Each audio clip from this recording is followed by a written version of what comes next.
Hello guys, welcome to eclipse classes. मेरा नाम है आदित्य वर्मा। हम पढ़ रहे हैं chapter breathing and exchange of gases. आज के इस लेक्चर में हम पढ़ेंगे टॉपिक एक्सचेंज ऑफ गैसेस। पहले हम देखेंगे गैसेस एक्सचेंज कहाँ कहाँ होती हैं। सबसे पहला गैसेस का एक्सचेंज होता है एल्वियोलाई और ब्लड के बीच में। ठीक है, एल्वियोलाई से ऑक्सीजन आता है ब्लड में और ब्लड से कार्बन डाइऑक्साइड जाता है एल्वियोलाई में। ये है हमारा फर्स्ट एक्सचेंज। फिर सेकंड एक्सचेंज होता है ब्लड और टिश्यू के बीच में। ब्लड से ऑक्सीजन जाता है टिश्यू में और टिश्यू से कार्बन डाइऑक्साइड जाता है ब्लड में। ठीक है, हम इसको लिख लेते हैं। फर्स्ट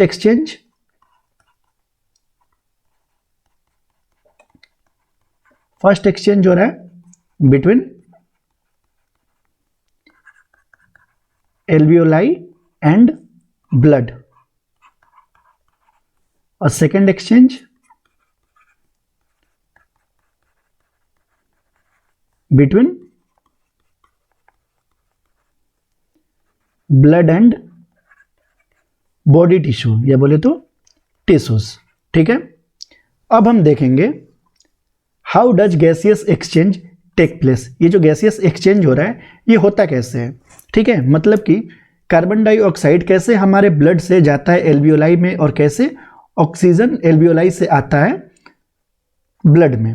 तो ये होता है सिंपल डिफ्यूजन से। सिंपल डिफ्यूजन से इस मेम्ब्रेन को क्रॉस करके, देखिए यहाँ पे सिंपल डिफ्यूजन से इस मेम्ब्रेन को क्रॉस करके ऑक्सीजन आता है ब्लड में और इसी मेम्ब्रेन को क्रॉस करके कार्बन डाइऑक्साइड जाता है हमारे एल्वियोलाई में।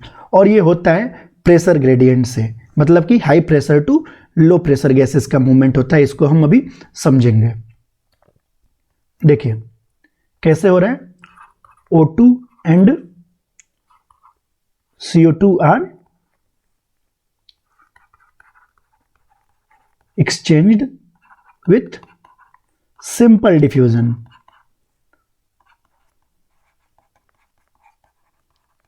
ठीक है, mainly based on pressure gradient. Pressure gradient या फिर बोले कंसंट्रेशन ग्रेडियंट। Concentration gradient. ठीक है, देखिए मान लीजिए ये बॉक्स है, इस बॉक्स में एयर भरा हुआ है। ठीक है, इस एयर का प्रेशर को हम कैसे डोनेट करेंगे? P से। ठीक है, मतलब इस पूरा एयर का प्रेशर, ये एयर है तो एयर में तो मिक्स बहुत सारे गैस होंगे, गैसेस का मिक्सचर होगा। इसमें ऑक्सीजन होगा, कार्बन डाइऑक्साइड होगा, नाइट्रोजन होगा। अगर हम किसी एक गैस का प्रेशर की बात करें तो उसको हम स्मॉल p से डिनोट करते हैं। ठीक है, अगर हम इसमें सिर्फ ऑक्सीजन का प्रेशर का बात करें तो इसको डिनोट करेंगे PO2 से और इसको हम बोलेंगे partial pressure of oxygen. Partial pressure of oxygen, और इसको हम डोनेट करेंगे स्मॉल PO2 से। ठीक है, ये हो गया हमारा पार्शियल प्रेशर ऑफ ऑक्सीजन। ऐसा ही कार्बन का होगा, कार्बन डाइऑक्साइड का PCO2। ठीक, जैसा कि हम जानते हैं हमारा गैसेस का मूवमेंट होता है from high pressure to low pressure.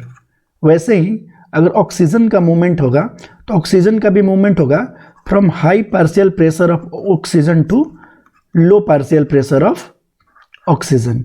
अगर कार्बन डाइऑक्साइड का होगा मूवमेंट, कार्बन डाइऑक्साइड का होगा from high partial pressure of carbon dioxide to low partial pressure of carbon dioxide. ठीक है, ऐसे ही हमारा इस पार्शियल प्रेशर से गैसेस का एक्सचेंज होता है। अब हम देखेंगे डिफ्यूजन मेम्ब्रेन। डिफ्यूजन मेम्ब्रेन यही मेम्ब्रेन है जिसको क्रॉस करके जो हमारा कार्बन डाइऑक्साइड और ऑक्सीजन है एल्वियोलाई से ब्लड में और ब्लड से एल्वियोलाई में जाते हैं। ठीक है, तो देखिए ये जो डिफ्यूजन मेम्ब्रेन है ये 3 लेयर का बना हुआ है। सबसे पहला लेयर है squamous epithelium of alveolar wall. ठीक है, ये जो एल्वियोलाई है, ये एल्वियोलाई का जो वॉल है ये सिंपल स्क्वेमस एपिथेलियम का बना होता है। हमने लास्ट लेक्चर में ये देखा भी था। ठीक है, ये किसका बना हुआ है? ये है सिंपल स्क्वेमस एपिथेलियम। और जो ये हमारा ब्लड कैपिलरी है, ब्लड कैपिलरी का भी वॉल बना हुआ है सिंपल स्क्वेमस एपिथेलियम से, और इसको हम बोलते हैं इंडोथेलियम। ठीक, और जैसा कि हमने टिश्यू चैप्टर में पढ़ा है कि जो भी हमारे एपिथेलियम होते हैं ये फ्रीली नहीं होते हैं, ये बेसमेंट मेम्ब्रेन पे रेस्ट करते हैं। तो जो ये हमारा एल्वियोलाई का एपिथेलियम होगा इसका भी बेसमेंट मेम्ब्रेन होगा, और जो हमारा इंडोथेलियम है इसका भी बेसमेंट मेम्ब्रेन होगा। ठीक है, ये दोनों का बेसमेंट मेम्ब्रेन है और इसको हम बोलेंगे बेसमेंट सब्सटेंसेस। ठीक है, और ये तीनों लेयर को मिला के हमारा बन रहा है डिफ्यूजन मेम्ब्रेन। तो diffusion membrane equal to squamous epithelium of alveoli plus endothelium plus basement membrane. ठीक है, ये तीनों को मिला के बना हमारा डिफ्यूजन मेम्ब्रेन। इसी को क्रॉस करता है हमारा ऑक्सीजन और कार्बन डाइऑक्साइड। अगर इस डिफ्यूजन मेम्ब्रेन का थिकनेस की बात करें तो इसका थिकनेस होता है इसका 1 मिलीमीटर से भी कम होता है। Thickness is less than 1 mm। ठीक है, ये है हमारा डिफ्यूजन मेम्ब्रेन। अब हम देखेंगे factors affecting exchange of gases. कौन कौन से फैक्टर्स हैं जो गैसियस एक्सचेंज को अफेक्ट करते हैं। तो सबसे पहला फैक्टर है पार्शियल प्रेशर। पार्शियल प्रेशर, देखिए पार्शियल प्रेशर कैसे करता है अफेक्ट। मान लीजिए ये एक मेम्ब्रेन है और दोनों साइड गैस है। ठीक, गैस कैसे मूव करता है, high pressure to low pressure. अगर हमको गैस को मूव करना है इस साइड से इस साइड में, तो इस साइड जो है इस गैस का प्रेशर ज़्यादा होना चाहिए एज कंपेयर टू इस साइड, तभी ना high pressure to low pressure इस गैस का मूवमेंट होगा। अगर ये दोनों का पार्शियल प्रेशर लगभग सेम रहेगा तो बहुत कम मूवमेंट होगा गैस का। ठीक है, तो वही है हमारा पार्शियल प्रेशर। ठीक, तो पार्शियल प्रेशर में अगर डिफरेंस बहुत ज़्यादा होगा तो वो डिफ्यूजन बहुत ज़्यादा होगा, डिफरेंस अगर बहुत कम होगा तो मूवमेंट कम होगा। ठीक,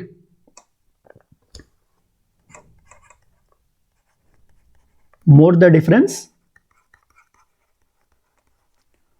मोर द डिफ्यूजन। ठीक है, सेकंड फैक्टर है डिफ्यूजन मेम्ब्रेन।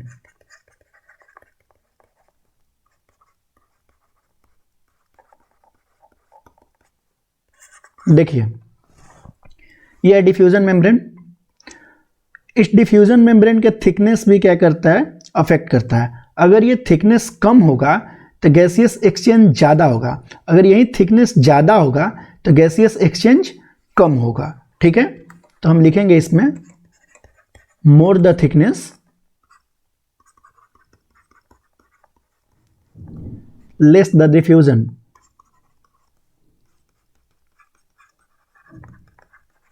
ठीक, फिर थर्ड फैक्टर है solubility of gases with lipid.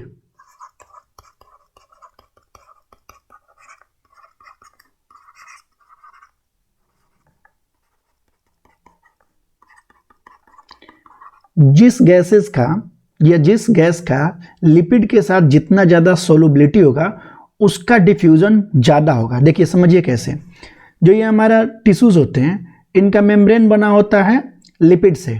ठीक है, जो भी सेल होते हैं इनका मेम्ब्रेन बना होता है लिपिड से। तो जो गैस इस लिपिड से सोलुबल होगा इस लिपिड में उसका डिफ्यूजन जल्दी होगा, फास्ट होगा, और जो लेस सोलुबल होगा उसका डिफ्यूजन स्लो होगा। ठीक है, मोर द सोलुबिलिटी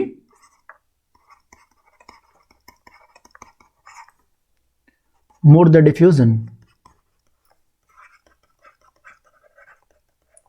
देखिए जो कार्बन डाइऑक्साइड होता है उसका सोलुबिलिटी ज़्यादा होता है ऑक्सीजन से, इस वजह से कार्बन डाइऑक्साइड का डिफ्यूजन ज़्यादा होता है। ठीक, CO2 इज 20 to 25% या 20 to 25 times more soluble then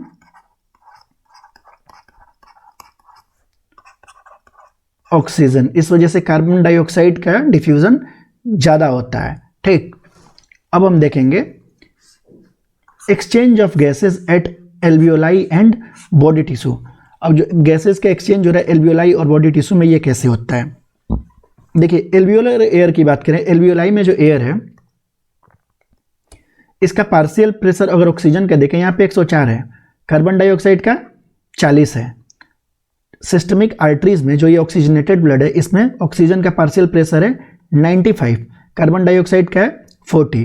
tissue में बात करें तो टिश्यू में ऑक्सीजन का पार्शियल प्रेशर होता है 40 और कार्बन डाइऑक्साइड का पार्शियल प्रेशर होता है 45, ठीक है। और वहीं जो डीऑक्सीजनेटेड ब्लड है, डीऑक्सीजनेटेड ब्लड में ऑक्सीजन का पार्शियल प्रेशर है 40 और कार्बन डाइऑक्साइड का पार्शियल प्रेशर 45, ठीक। और हमें पता है कैसे मूवमेंट होता है गैस का, कैसे डिफ्यूजन होता है, from high pressure to low pressure. देखिए ये जो हमारा सिस्टमिक वेन है, यहाँ पे जितना ऑक्सीजन कार्बन डाइऑक्साइड का प्रेशर है वहीं यहाँ पे पल्मोनरी आर्टरी में भी होगा, ठीक। तो यहाँ पे देखें अगर ऑक्सीजन का पार्शियल प्रेशर, तो यहाँ पे ऑक्सीजन का पार्शियल प्रेशर होगा 40, ठीक। इस वजह से एल्वियोलाई में कितना है 104 है। तो यहाँ से क्या होगा, एल्वियोलाई से ऑक्सीजन आएगा हमारे ब्लड में, ठीक। और कार्बन डाइऑक्साइड का कितना है प्रेशर, यहाँ पे 40 है और यहाँ पे पल्मोनरी आर्टरी में हमारा कितना होगा, ये 45 होगा। तो कार्बन डाइऑक्साइड कहाँ जाएगा, एल्वियोलाई में जाएगा, ठीक। वैसा ही सेम यहाँ पे होगा टिश्यू और ब्लड में। अब देखिए जो ये हमारा सिस्टमिक आर्टरी है इसमें ऑक्सीजन का पार्शियल प्रेशर है 95 और टिश्यू में कितना है 40। तो कैसा मूवमेंट होगा, ब्लड टू टिश्यू जाएगा हमारा ऑक्सीजन। अगर हम कार्बन डाइऑक्साइड का पार्शियल प्रेशर देखें टिश्यू में तो वो है 45, ठीक है। तो और सिस्टमिक आर्टरी में कितना है 40, तो हमारा कार्बन डाइऑक्साइड टिश्यू से जाएगा ब्लड में, ठीक है। ऐसे ही एक्सचेंज होता है हमारा गैसेस का। यहाँ पे टॉपिक हमारा फिनिश हुआ। मिलते हैं हम नेक्स्ट लेक्चर में और स्टडी करेंगे नया टॉपिक जिसका नाम है ट्रांसपोर्ट ऑफ गैसेस, ठीक है गाइज। मिलते हैं नेक्स्ट लेक्चर में, बाय बाय।